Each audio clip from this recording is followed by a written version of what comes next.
Hello everyone, I am Abhaiy Dhaliwal from the Dhaliwal Provincial Podcast Group, and today we are going to debate on who should win amongst the leaders who participated in the latest Canadian election. I will be sharing my own ideas throughout this discussion with you guys, and it will help a lot if you all can share your own thoughts in the comment section below. Now let's begin the discussion. While analyzing the debate, I found many clues to what can help me in solving my inquiry. Justin Trudeau was one candidate whose party has been working on projects for the past 6 years. Going to the debate, I saw that he made many points that persuaded most of the voting population in his favor. The most important point he mentioned was the one relating to climate change. Trudeau stated, "We are on target for being green by 2030. This interested me as it was a statement that will be fulfilled, as many people today are purchasing green vehicles. Many of the famous car companies like Tesla, Ford, Nissan, Audi, and Toyota have introduced electric vehicles into the market. Also, Trudeau stated that his party will put a national price on pollution, which I think will influence the reduction of fossil fuels substantially.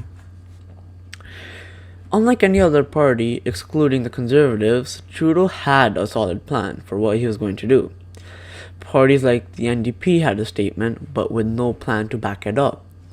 As I listened to the constant debates between the parties, I noticed that whenever the reporter asked the leader of NDP their plan to improve house prices and lower pollution, Jagmeet Singh would often answer with the line, "taxing the rich, companies, or people." No other backup examples were stated except for some personal experiences with one or two people. Like Justin Trudeau stated, we have not missed any of our targets and are on track to accomplish them. Experts have rated our plan to be an A, but NDP's to be an F. I can derive many conclusions from this statement. Firstly, Jagmeet Singh does not have a concrete plan like Justin Trudeau's. Secondly, he cannot be a reliable prime minister if he can't give an explanation for his actions. And lastly, he lacks accountability. Now, we all must be wondering, even though the NDP is not eligible, are the Bloc Québécois, Green, and Conservative parties proper candidates? They are not, excluding the Conservatives. I do not recommend the Bloc Québécois party led by Mr. Blanchet, as Canada is not his priority, it is Quebec. We can see their motive in the statement by Mr. Blanchet during the COVID-19 recovery round. In what ways can the Canadian norm be better than the Quebec norm? Thus, he is not an eligible candidate because we need a leader who not only cares but works tirelessly for the nation's needs.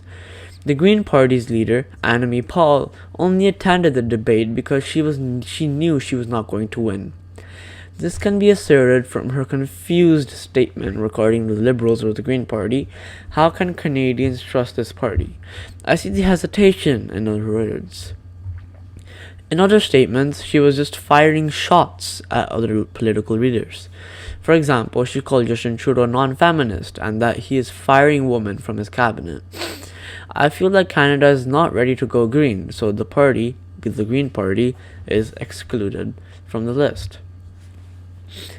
So now, with only two parties left, the Liberals and the Conservatives, I would say the Liberals are deemed the most reliable party. Whenever Aaron O'Toole, leader of the Conservatives, presented his point, he got, you can say, one-upped by Trudeau. An example of this can be seen during the round talking about green technology. O'Toole himself stated that he did not meet the climate change expectations of the Canadians. His only point to back up his plan was putting a price on only carbon, which reduced the carbon footprint. It seems like a good idea for now, because only some businesses may shut down like gasoline car producers. Trudeau's statement, however, was superior. He stated that he would put a cap on oil sands and ignitions, put a national price on pollution, and even provide for the expenses of students and families. You can clearly see that in the long term, putting a cap on oil sands and permanently putting a price on all types of pollution will be achieved and will lower our carbon footprint exponentially over the years.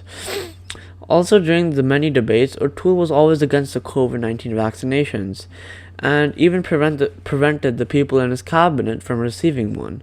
This will persuade many to vote for Trudeau, who strongly supports vaccinations for all people.